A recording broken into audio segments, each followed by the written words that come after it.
That's actually well, I know what you're doing. That's really fine.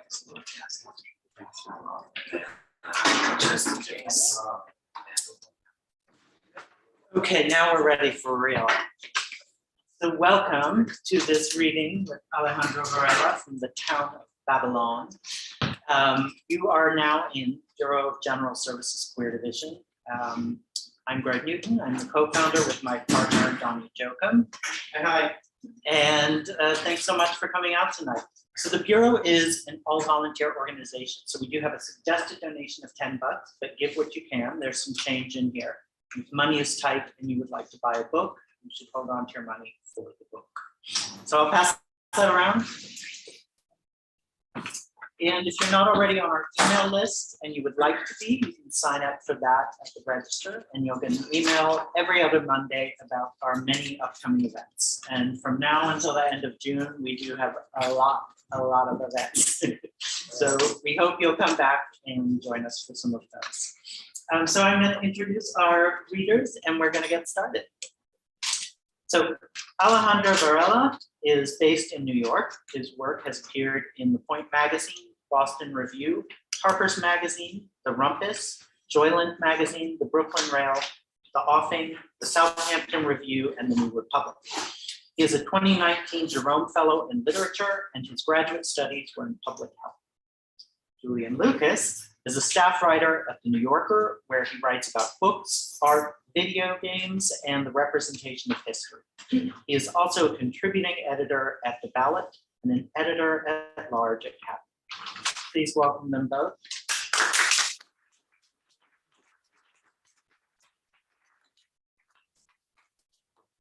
Hey, thank you for coming.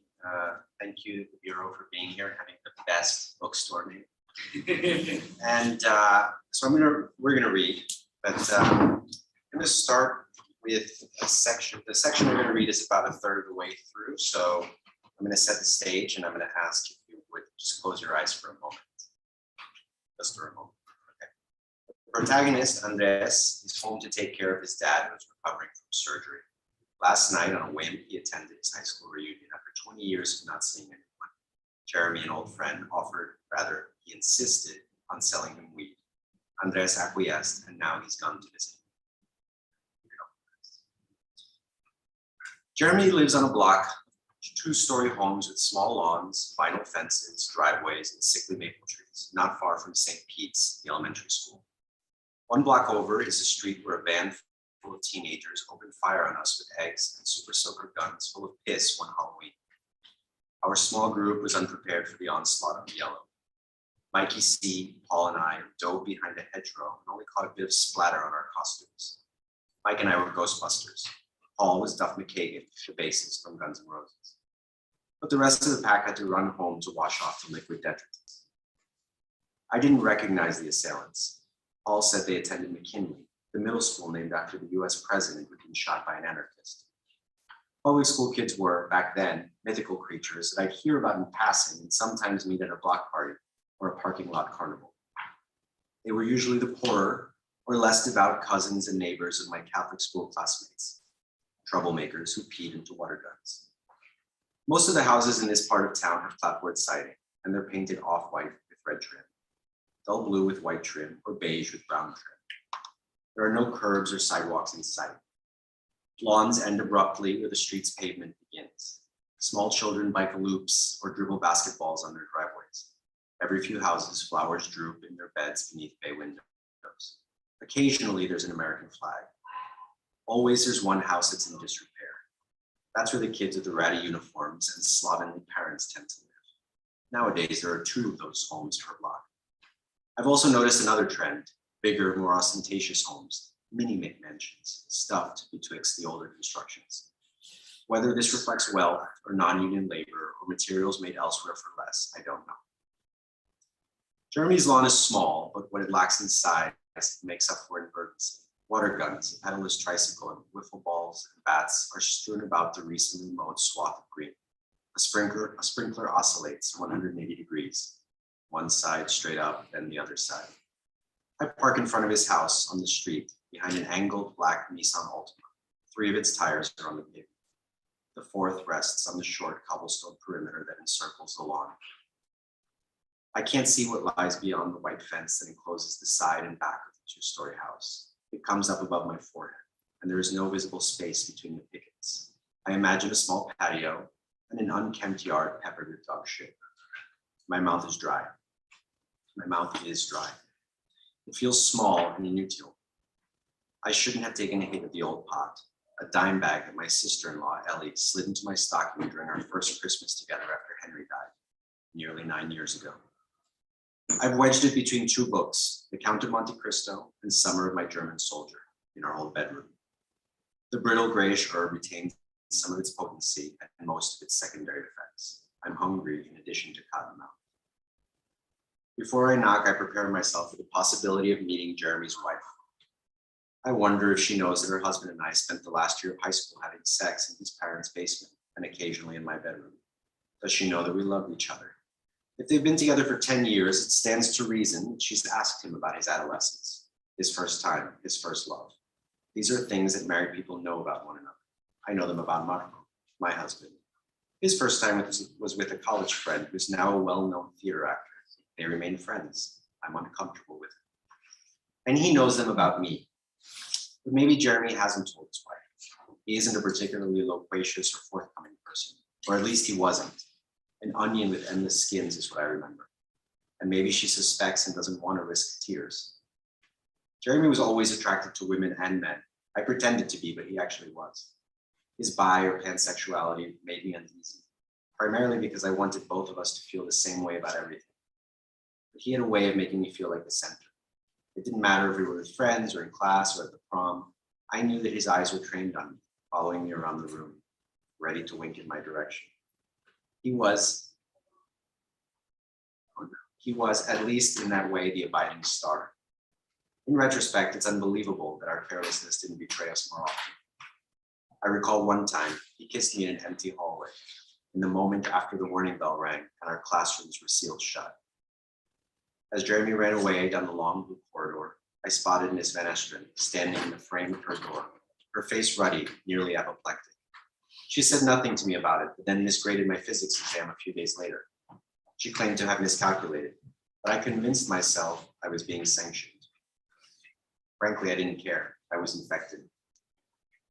Jeremy's confidence was my first sexually transmitted illness. He made me in a way carefree. His affections and attentions transformed me into another person. I was popular, but he was cool. A cool kid with good looks and rough edges, who'd been in fights and played baseball, whose reputation cloaked our sins. If our ships sank, at least they would sink together. In the meantime, I spent senior year with outsized self-belief, feeling more attractive, funnier, taller even. One of the best looking people I'd ever clapped eyes on cared as much about me as I did about him. For adolescent me, that was enough. Also unique was that Jeremy seemed assured about his feelings for me. I love you, he said as we were lying on his bed one Friday night in January senior year. Both of us were in boxers staring up at a 1986 Mets poster on his ceiling.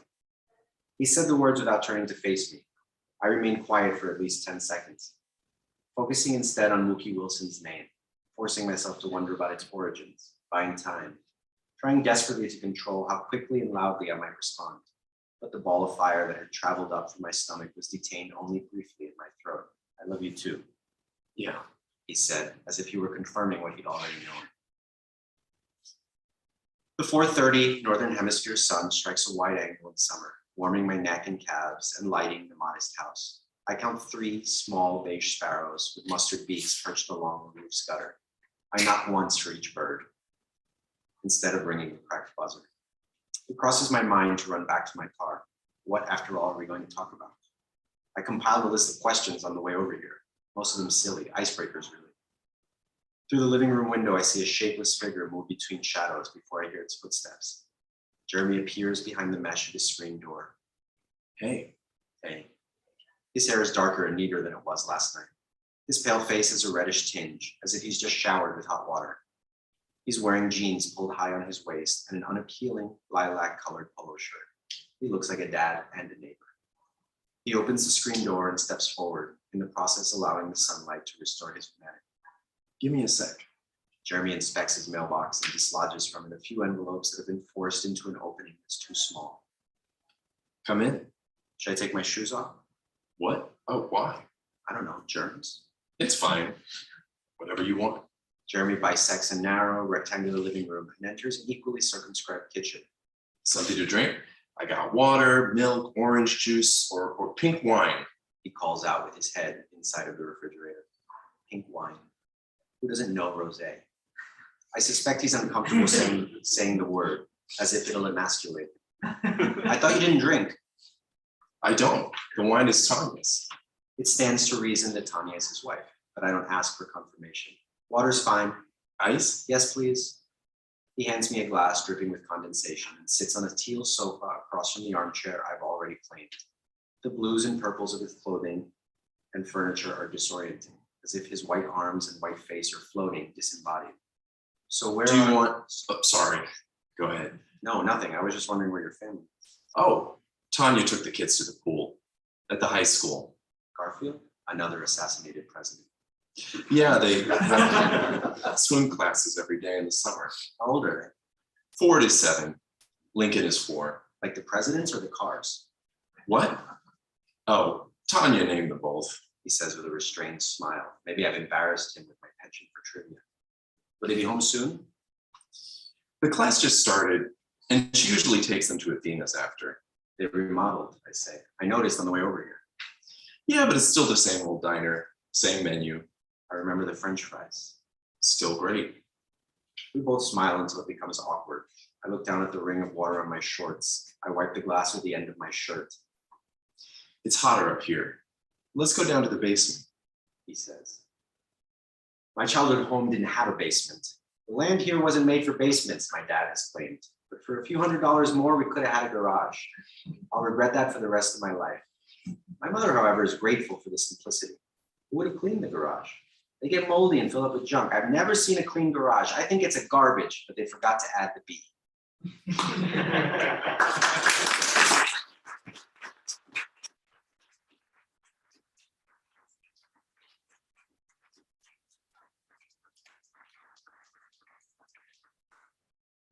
You liked it. You liked it. Thank you for that. Thank you. You know, I first encountered Alejandro's writing in Harper's, this wonderful story, Carlitos in Charge, about someone who works at the UN and his misadventures. And it's hilarious. And it's just so great to see your talent have a bigger canvas with this first book. So congratulations. Thank you. So I love this scene so much because it's kind of stepping into the fantasy of going back to high school and a romance that, you know, was truncated for some reason, and the kind of illusion of being able to step immediately back where you left off, found out what happened. But, you know, something kind of happens and that's not possible. And I know for this event, the subtitle for it is kind of, you know, when you've been thinking a lot about the inability to come home and when home isn't community. And I wonder if you could start by talking about that. Yeah, so I often write about how impossible it is to enjoy life, really, because there's always something horrible going on sort of in the distance. And I think that is magnified by this idea or this concept of class jumping, which I share with my protagonist. I grew up working class, near poverty, and now I'm very comfortable. I married well. And so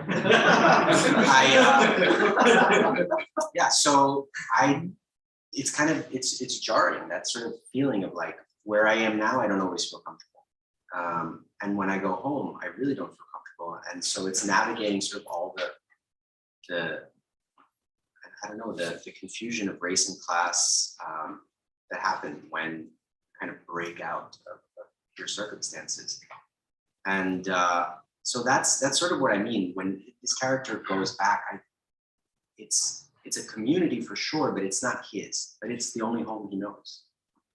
And so I think that sort of tension exists throughout the book because to complicate matters, his background is in public health, so is mine. And you know, the research around community, which he goes on and on about, is pretty clear. Community good, you know, isolation bad. And that community is interrupted by any kind of hierarchies in our society, whether they're race or class or gender, orientation or ability. And so he knows that being in these spaces, like if he participated more, if he was a part of this community, he would be living what he knows the research to say is healthy, but he doesn't want to be a part of it. And I don't actually think we should force ourselves into communities where we're unhappy or uncomfortable or disrespected or that are, you know, sort of so as stressful as they're going to have to be, but it is a contradiction. It is a kind of discomfort for him all the time. Right. Yeah. And you know, one thing that I notice about Andres and the way he narrates is, you know, he's always kind of explaining the people in this town that he used to know, and on the basis of you know, his academic training and just kind of his public health training, and yet he often finds himself surprised by their stories when they don't conform to the kind of structural explanations. So I wonder if you could talk a little bit about balancing those two angles in a novel, you know, something that has as much social history as this book does, but is also about people who kind of escape from what you might expect their lives to look like. Yeah. So I've said this before, not everyone agrees, but you know, maybe I'm projecting. I think Andres is sort of annoying, the main character. And I kind of did that on purpose because I thought if I really leaned into it, then it would become humorous and undercut how annoying he is. Because he is sort of always lecturing and telling people what to think. He's not saying it out loud, it's all in there. But you're reading it, so it doesn't really matter whether he's saying it out loud or not. And so I was really reticent to write a book that was going to seem like an apologia for, you know, working class Trump people who may have voted for Obama, which we find out a lot of these folks did. And then I didn't, that is certainly not what I was trying to do. But I also didn't want to ignore that there is a human element when you're forced into situations with someone who you may not agree with politically, and especially if you share a history, you're going to find common ground. And you're going to be surprised that people are complicated. And we know that, right? We know that politically, that there are folks who we may not agree with at all, but you know, they would definitely vote for a national health service or for, maybe not the national health service now, but you know, universal healthcare. And there are other economic policies and other things like that. And so, yeah, in a way, those surprises, I think, are real. And maybe they were my way of being a little hopeful. Yeah, maybe trying to be a little bit hopeful about what could come from human interactions. But I don't buy that as a strategy to you know, to kind of move society along or not at all. That's just interpersonal stuff. There's nothing institutional happening there, but I don't want to lecture that.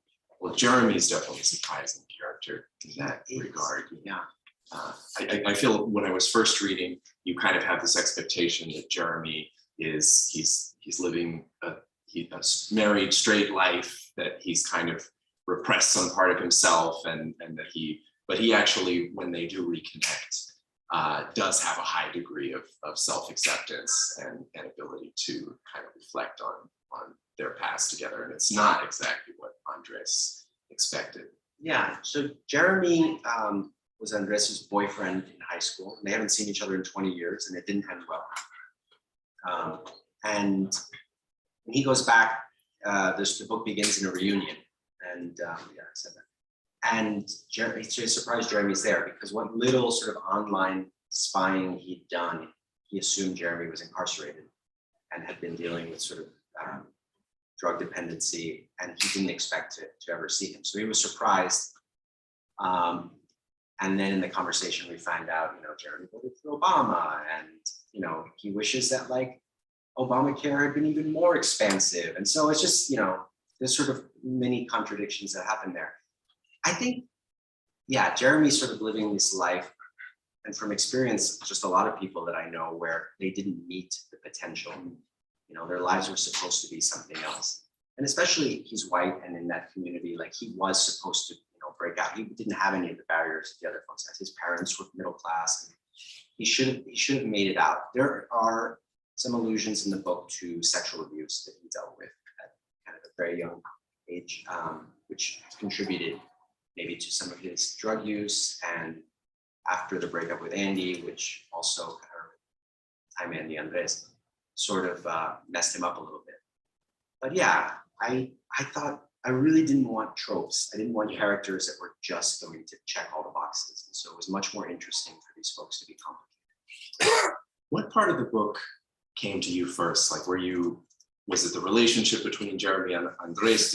Were there particular aspects of suburbs and adolescence there that you wanted to explore? What was kind of the impetus?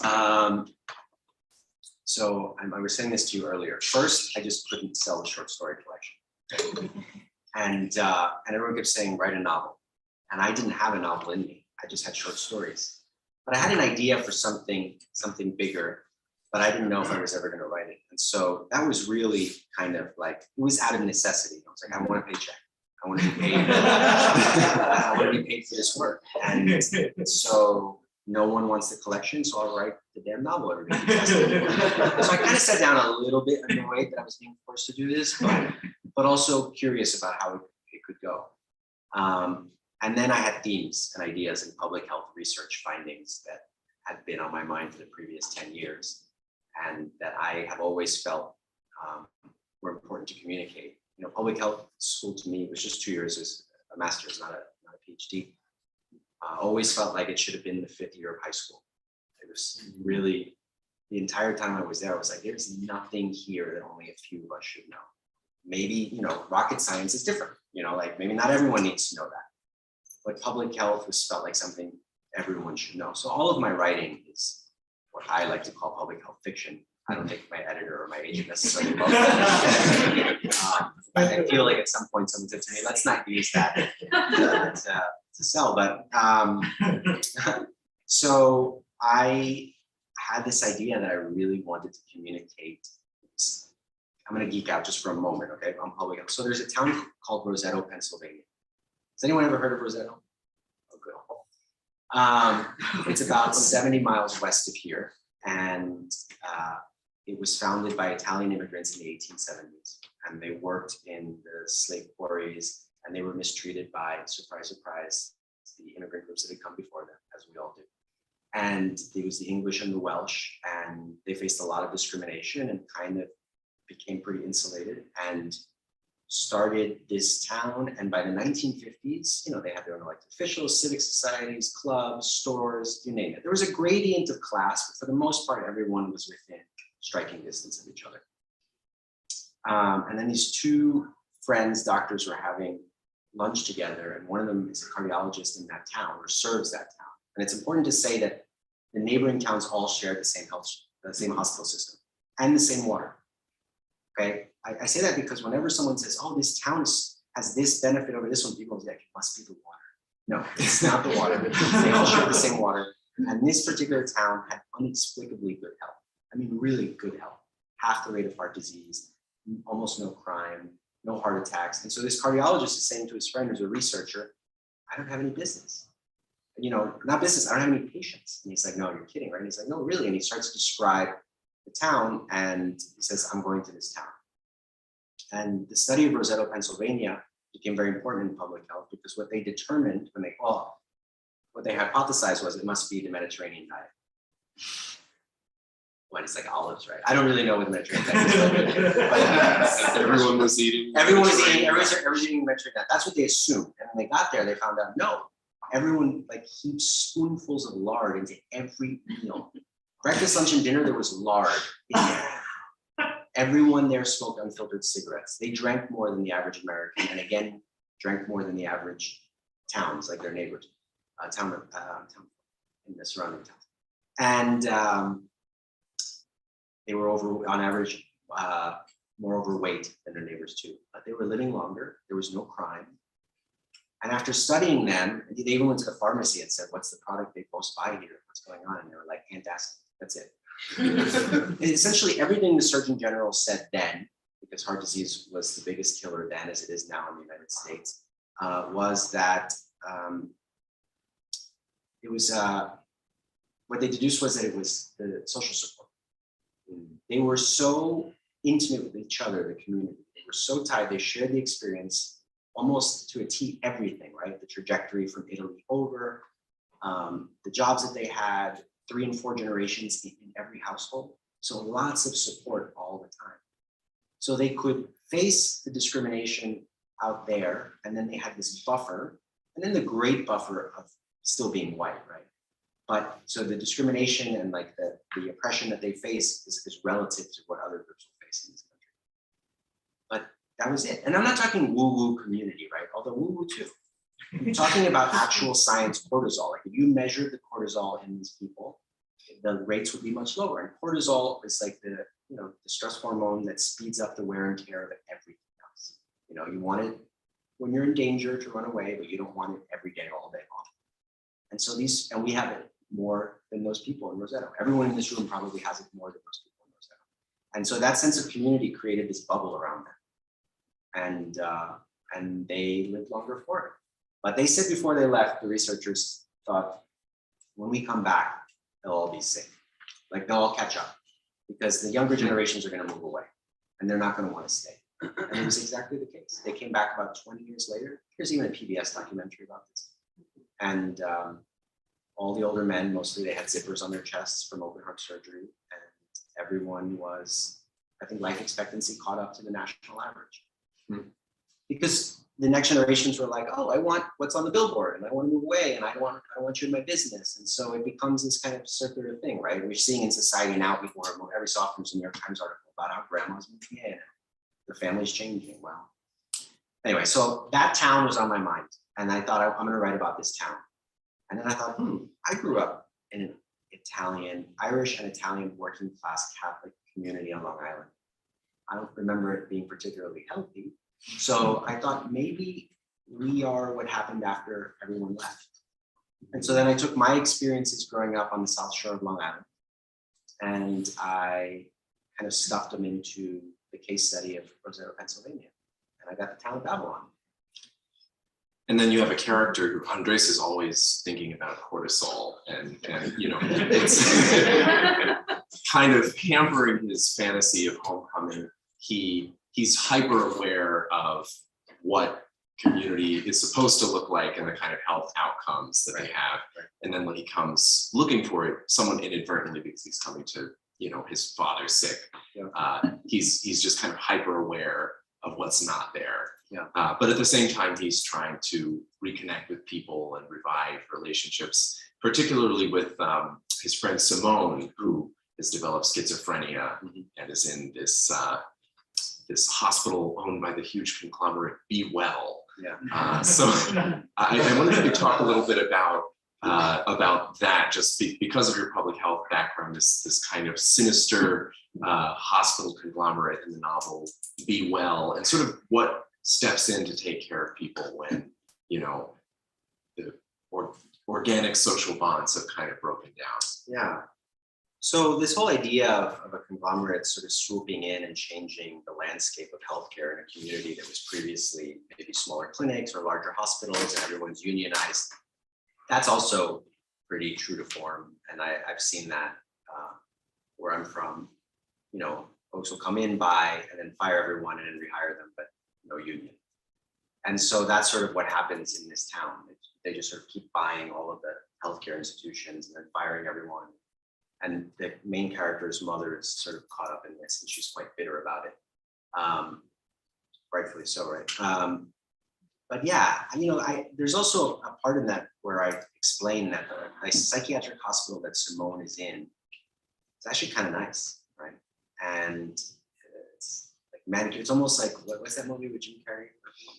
It's like all fake. Truman Show. It's very Truman Show. And there are these benefits, and on this, when he arrives, it's sort of surprising. He said, well, this actually looks kind of nice. Like one could actually get well in this place. But ultimately, and when she's in there, she talks about sort of all the experiences she's had in various hospitals along the way. And this is as good as it gets, she says. and it's still pretty bad. It's not pleasant to be in. But yeah, I guess I threw in that example of Simone and her schizophrenia and how she comes from the sort of the one Black family that moved into the white neighborhood. And her lack, like the family's desire, they were these two PhDs, upper middle class, real estate agents wouldn't show them houses in the better school district. So they all ended up kind of in this town, and they are on par with the immigrants who just got there, who didn't even finish high school, which isn't to say that people without advanced degrees shouldn't live with dignity, but it's kind of to say that meritocracy is bullshit and that there are so many other issues at play. And so, yes, Simone to me, and like all of the main characters, they are the outliers. They're the ones that are left out of the community, and their health suffers. Everyone's health suffers for it, right? Because even the community that doesn't let you in, their health suffers for it. And they're bitter about the stuff that isn't working out for them anyway. So they're already dealing with the economic fallout of the last, 60 years. Yes, so Simone is relegated to sort of institutional care. This isn't a dig at institutional care, but it is a reminder that it was a lack of community and a lack of sort of underlying support from community that kind of led her to that place. Could it have been better if they had stayed in another neighborhood? Could it have been better if there was no racism? Yes, all of these things I believe to be true. No, that's a great answer. I hope I'm not giving too much away if I say that Andres, even though he's kind of home because his father is sick and he doesn't really mean to be there, he ends up recommitting to the town in a certain way, as imperfect as it is, and as much as these relationships that were interrupted cannot go back to the way they were. And I wonder if that's something that you wrestled with while writing it, like what Andres's final judgment on this place he's come back to would be, and how much he'd be able to reintegrate into it and relate to it.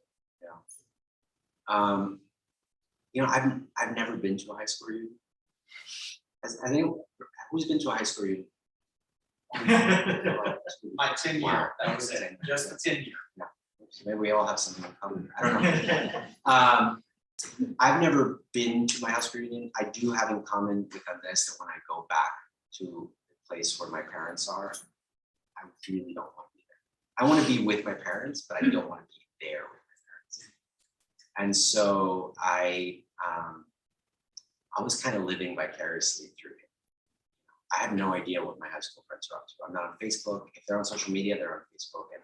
And I really have no idea. Every so often, my brother will tell me, or one of my sisters who's on Facebook, they will tell me, oh my God, so-and-so is doing this. And I'm like kind of curious, but and then I resist. There wasn't, anyway, but Well, now you've done a lot of imaginative preparation when it does happen. This book was, right, exactly. This book kind of helped me exercise a lot of that curiosity that I might have been holding on to. And yeah, he's playing with house money on this. He doesn't want to be there. He doesn't technically have to be there. So he's just kind of like, you know what? I'm going to live my values. I'm going to come out here and I'm going to ride my bike places, be the only person on a bicycle. I'm going to use these reusable bags. I'm going to go to bars and restaurants that I never go to. And I'm going to strike up conversations with people and not lie about anything. Right? Yeah. More or less. I would never do that in my life. So I kind of had fun exploring that. And yeah, maybe there was a romantic notion that like if the right person, gets in your ear, you're going to change your views about everything. But he doesn't even really do that, right? Like he's in his head when he's trying to describe that. Yeah. Anyway, but I wonder if you talk a little bit about the spot in the novel Steer Queer, the kind of the parking lot that's a cruising ground, and imagining suburban cruising and car culture. Yeah. How did you kind of put together those scenes? That's none of your business. No. There was such a place that existed where I was growing up, and it was called Pickle Park. Are you all aware Was that it the parking rides official become name? like cruising grounds? Yeah, okay, there's, yeah, what's that? That was, it wasn't the official name, it was just. It was just a parking right at exit 52. And I hear about it from time to time, Pickle Park, but I didn't actually understand what it was. But I knew that at night, cars' lights would be on, and you'd see cars circling each other. And I actually didn't know if I wanted to write about that, because I didn't know the extent to which I was sort of talking out of school. I thought, maybe the straights don't know that we do this. And like, I'm gonna be outing a bunch of people, and this is, and I was like, I'm gonna write about it anyway. And yeah, so I am familiar with Pickle Park. I became acquainted with Pickle Park when I was in high school, my senior year in high school. It was incredibly traumatic and exhilarating and fun, and I kept going back. And so I kind of had fun remembering that a little and giving that to Andres, that story. But Andres goes kind of interesting. I went, and I thought maybe this wasn't going to work in the book, because I went to Pickle Park because I was completely and totally closeted and mildly alcoholic, as most of us on Long Island are, and at least in that town. And so I would get really drunk, and then at night, when everyone went their separate ways, I would just like drive nervously over to Pickle Park. And you make great decisions when you're really drunk. And for me, it was kind of necessity. It's like a basic human need that I needed to fulfill, and here was the outlet. Andres, on the other hand, and I had this horrible self-image and internalized homophobia, you name it, all of the phobias. Andres, however, had this really healthy relationship with Jeremy, right? It was a secret relationship, but it was really loving and genuine. And it's, but they break up. And so he sort of goes there out of spite. He's like, fuck it, I'm just gonna go and have a good time. I didn't know if that was very believable or something, but it works, right? It works. Absolutely. Yeah, so he goes there for a while before he heads off to college, and then maybe even when he visits a few times he goes. But he has a panic moment when he sees one of his high school friends' dads, and he starts to wonder, shit, I see him, who sees me? But then maybe there's like a code, and no one's going to say anything. Like, we're all in this together as prisoners to one person. And yeah, so that's right. I mean, steer queer. So then I had to come up with a better name, because I couldn't say Pickle Park, because then people would be like, oh, that must be. And note about Babylon, I was thinking, I'm going to write about this town where you have all of these different groups, immigrant groups who don't understand each other, and it's kind of like a living hell, and they're speaking past each other. Ooh, biblical town, Babylon. Just so happens I'm from a small town in Long Island, which is in the town of Babylon. But I was like, oh, it'll be an inside joke, no one will know but me. And the moment I handed the manuscript over to my editor, and they do these announcements in the pre-trade publications, he wrote, without asking, sorry Danny, but it's true. He wrote without asking, this is a story about a suburban town in Long Island. Now I felt like so outed, because I never named the town. The town of Babylon is the title, but it really was this kind of inside joke and its reference, whatever. And then all the gays are like, oh, that's a stop on the way to Fire Island. So now there's going to be a new tourism industry. Thanks to this book, the park and rides will be, oh, that's such a great idea. Sort of like you scan the QR code, you get coordinates. That's great. Oh gosh, I wonder if there are poster boards in the park and rides. I was also thinking, I was wondering if you were also riffing on the kind of Babylon system idea, and Rastafarianism, the kind of, this is what living in the empire has done to people. Yes, but I read just enough about that to say no, I'm not going to delve into that. I really was kind of holding on to more of like the biblical and the mythical, right, like references to Babylon. I'm sure. Yeah. So the American literature of the suburb, which is a long tradition, is not notably queer, and it's not notably very diverse. Yeah. And I wonder what, if any, literary models you look to in putting this book together. Yeah, so I think the big ones I hadn't even read. I think the comps they were using for the book, the comparative titles early on were like Revolutionary Road and I'd never read it. So I was a little embarrassed. And can't remember what else. I did read it afterwards, and I was like, oh, I see what. Yeah, okay, I get it. But I didn't really look to, because I could draw so much on the suburbs that I knew and then Rosetto, I didn't look to literature for examples on the suburbs. I did, however, before I started writing, took like a mini reading sabbatical and read like a dozen novels as quickly as I could, just to sort of get in that mindset. Because again, I was a short story writer. And I read The Bluest Eye, Toni Morrison, In the Time of Butterflies, Judy Alvarez, and The Dispossessed, Ursula Le Guin. And those three appear in this book. To me, those three allowed me they allowed me to do the things that I was afraid to do, which is this basic stuff, just jump back and forth in time, have different perspectives, be political, and show the world that you want to live in, and really, really be okay with being as empathic as possible. And to me, Toni Morrison is a public health writer. She doesn't, I mean, especially in The Bluest Eye, right? There's this kind of despicable character which you think is irredeemable, which I remember. And then just when you think he is irredeemable, then we jump back in time when we realize what led to who he is and how we're all at fault. We made him. And that is kind of my philosophy around public health, which is often about behavior change. How do we get people to stop smoking? How do we get people to eat this and not eat that? How do we get people, because they don't know about Rosetto apparently, you can eat whatever you want and drink whatever you want as long as you feel connected. And there's no hierarchy, right? The French know it. I don't know, they're living it a little bit. And so, right, those are the things I wanted to do. I wanted to be able to write about all of these characters and then have this omniscient narrator jump back and tell us things that Andres couldn't know. Andres is the narrator every other chapter, or a couple chapters, but we jump back and we learn from the narrator what he doesn't know and what really causes things and who were this person's parents and what was their experience before they got there.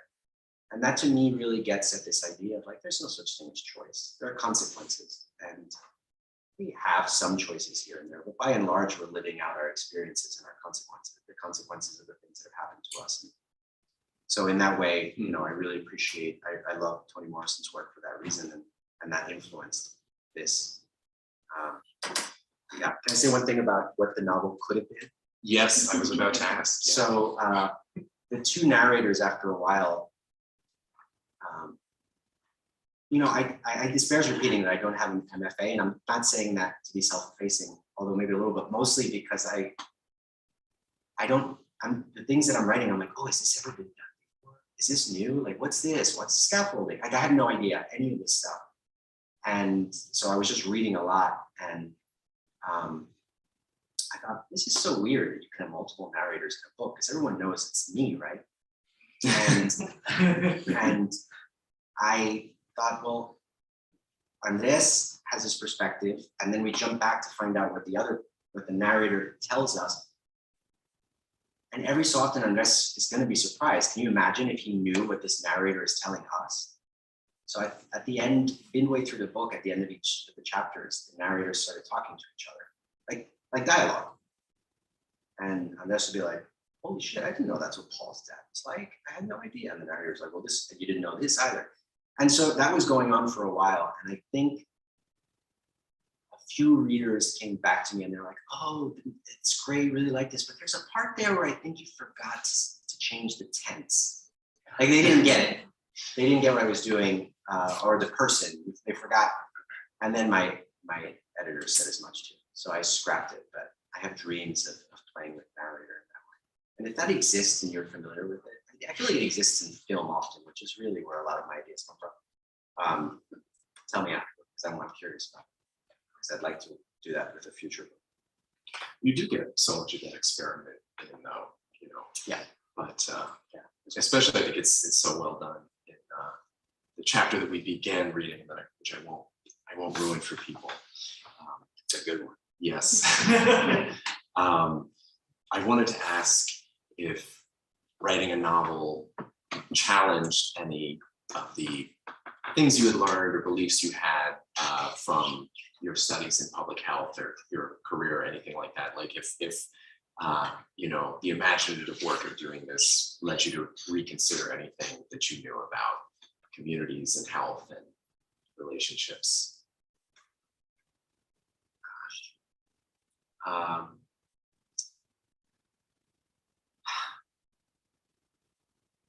Or confirmed, you know. I read a lot more about Rosetto. I knew just the basics from school, and I'd forgotten it had been like 15 years, since I finished public health school. So definitely seeing how explicit it is. I mean, how really it is. Like and then reading about Mincome in Manitoba in Canada, the experiment where they gave everyone essentially a lot of money at the beginning of every year to raise them above the poverty level, and then they showed that everything dropped. Teenage pregnancy, truancy at school, crime, you name it, it all dropped. But then a conservative government came in and there was like, and they got rid of it, but it worked. And they were even, a few years later, they showed that life expectancy increased. But again, it was about like the accordion hierarchy. It just kind of closed for a little bit and everyone could kind of see each other and make eye contact. Mm-hmm. And so then everyone felt safer because that's really what it's about. And you feel safe and you don't mistrust as much because you don't have to covet everything all the time, and you don't have to feel insecure about everything all the time because you're like more or less, I don't know, Swedish or whatever. And so, yeah, so I think maybe the writing of it only confirmed, more confirmed than changed. In terms of writing though, maybe what the novel did that I didn't do before is I would read about writers who like, I love this character so much. My protagonist, I really identify with. They're like a figment of their imagination. Like, what do you mean? I never felt that in my characters. I had fun with them, but I didn't feel connected to them in that way. And after working on this novel, I kind of fell in love with at least one character and felt very protective about two other ones. And I still kind of in a weird way think about what's become of two of them. Here, what they're doing right now, or if they kept going. So yeah, in that way. Some writers, say that their characters kind of lead them in a way. They listen to them and let them make decisions. Others kind of say, no, I tell them what to do. Like I think Nabokov said that his characters were galley slaves, which is problematic phrasing, but it sticks with you. So which kind of writer are you? Do you feel like Andres was leading the story, or were you pushing him along more? Andres was leading the story. And yeah. I kind of had a lot of fun, really just, letting go, acting, And I did this thing where I made a playlist of 150 songs from 1994 to 1997, which would have been the time frame when they jumped back in time, the high school years. And I listened to that, with a few exceptions. I listened to that on repeat for the 13 or so weeks that it took me 13 weeks to write this book. Not everybody likes to hear that, but deal with it. And I've spent longer on articles. So that's impressive. Yeah, but the short stories, remember those? Those took me years. Mm. So I felt like I'd already kind of had. So I was listening to that over and over and over again. And when I was writing the love story between Andres and Jeremy, which I didn't want to make central to the book, but it got away from me because I got into it. I listened to this really bad song that I'm embarrassed to say, and I started envisioning, maybe this story. I was thinking of them in that song, and then I started writing the scenes with that song in mind. It's a really bad, cheesy song, but we're gonna cue it up for the end. It's on the playlist. But yeah, in that way, I kind of let myself go a little bit. And I did something I'd never done before, which is I didn't read a single word I wrote anytime I sat down to write. I never looked back. Usually with short stories, I write as much as I can until I walk around with the idea for a long time. And then when I think I'm going to start forgetting things, I sit down and I write pretty furiously. Like I'll write 5,000 words that day. If it's not enough, I'll come back the next day and I'll reread those 5,000 words. Big mistake. And then I'll finish it over the next couple of days. But with this, maybe it was even Lisa, who's in the audience here, was a friend of mine. Maybe you encouraged me. I don't know who it was. Someone suggested this was a style of writing. And since again, remember, I was frustrated that I didn't have to write a novel to begin with. I said, I'm just gonna go. And I never read a word of it until I was done. And that was good, but I was afraid. I was afraid because I thought, what if I got so far from the starting point that the end doesn't make sense to the beginning? What if it doesn't come together? But yeah. That's really admirable self-control. A lot of people can't resist going and looking back. Well, I kept like on the board in front of me, a cork board in front of me, I would just write every day word count, how much I wrote that day. So then I would just say, tomorrow I'm gonna write one more word in that, one more word in that, one more word. So you've just finished a long book tour, Yes. and you've been all over the country. What have people you've spoken to about the book? Have you gotten a lot of people who have seen themselves in this town and in this story? Yes. I mean, it's still early. The book came out in March, so I would say it was more often than not the room were like, oh, what is this book about? But the folks who had read it really kind of surprisingly how much they connected. Every person who grew up in a suburb said to me, I totally saw my suburb there. In lots of states, it didn't even matter.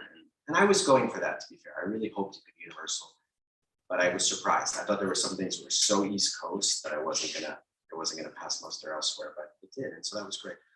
Other thing that I really loved is I didn't expect how many queer and Latinx folks, I say Latinx instead of Latinx, and we can talk about that later.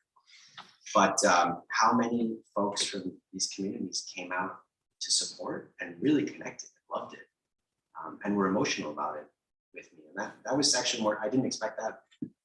I didn't even know if I wanted it, but it's been really gratifying. That's great. Well, I understand why. It's a beautiful book. And, I think also our depictions of the suburbs are much whiter than the suburbs actually are, increasingly. So how are we doing on time? Should we turn it over to audience questions?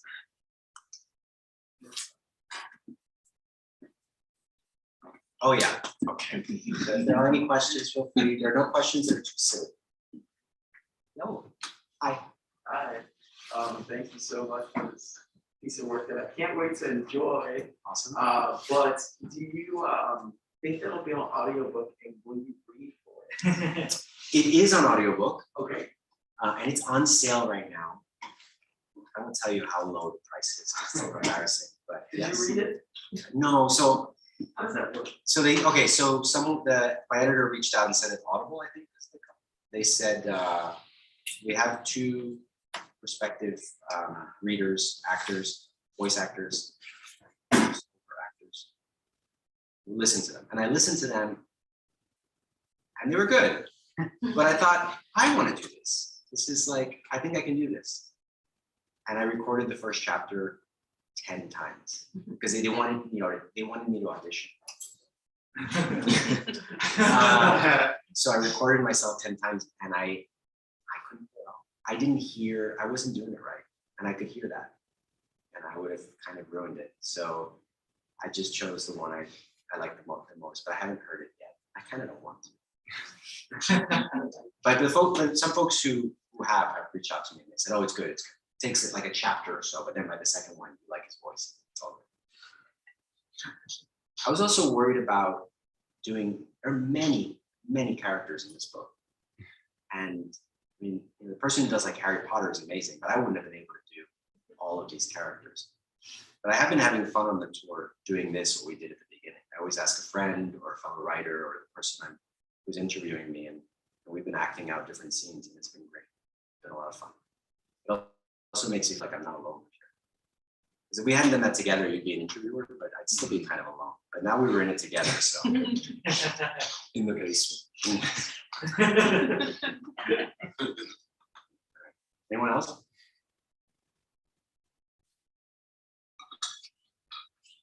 There actually is a playlist attached to the book, right? Yeah, there is a playlist Yeah. attached to the book. Tell us a little bit about the curation of that and what you're hoping to get out of it in relation to the words. So part of the suburban experience to me is the repetition of music. It's the same 13 or 12 songs all day long. And you know that because you need a car to get to everywhere you're going. And that is a kind of a theme in the book, or a running joke, that there are no sidewalks anywhere. It's hard to get places. And if you are seen walking around, it's almost like the equivalent, you're lost, you're poor. That's how it was where I grew up. And so the songs, I thought it was important to kind of get in that mindset of the 1970s. So it's, 1997, 98 there, late 90s top 40 radio.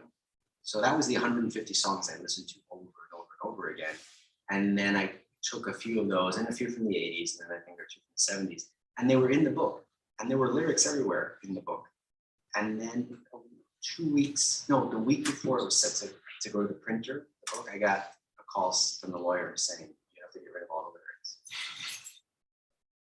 I had asked this question a year and a half before, and I was told that if you have three, as long as every three lyrics is interrupted, then you'll be fine. But the lawyer said sorry, and the worst part is that it's your copyright, so if they sue, it'll be you, not us. And I thought, I'm not making that much to begin with. So I chickened out, and I cut all the lyrics a week before the book was supposed to publish.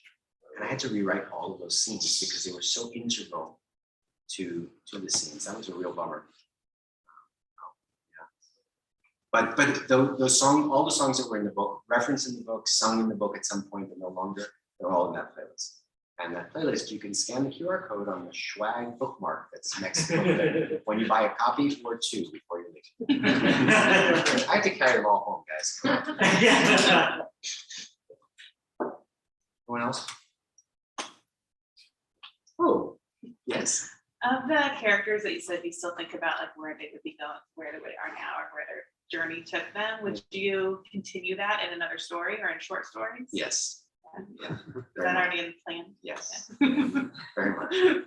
Where do you think they are right I'll tell you, I don't know. I'm gonna hold on to that, but you'll be the first to know. It's my agent. now? Town of Babylon Extended Universe. I have another question. Yeah.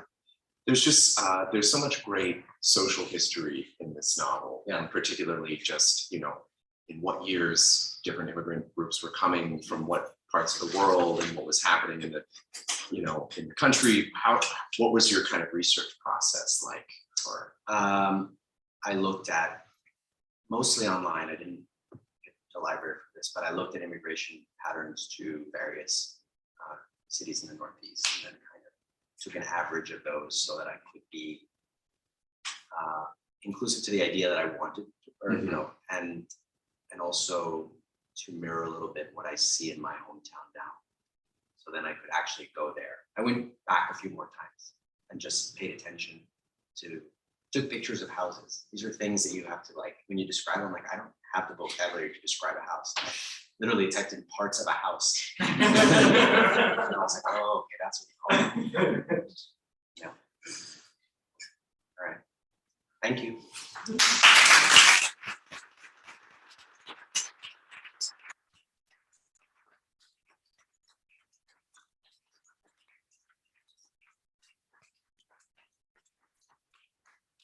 Both. There are books available for sale at the register. Please hang out. Don't worry about the chairs. We'll get those later. Thank you. Thank you. Thank you, audience.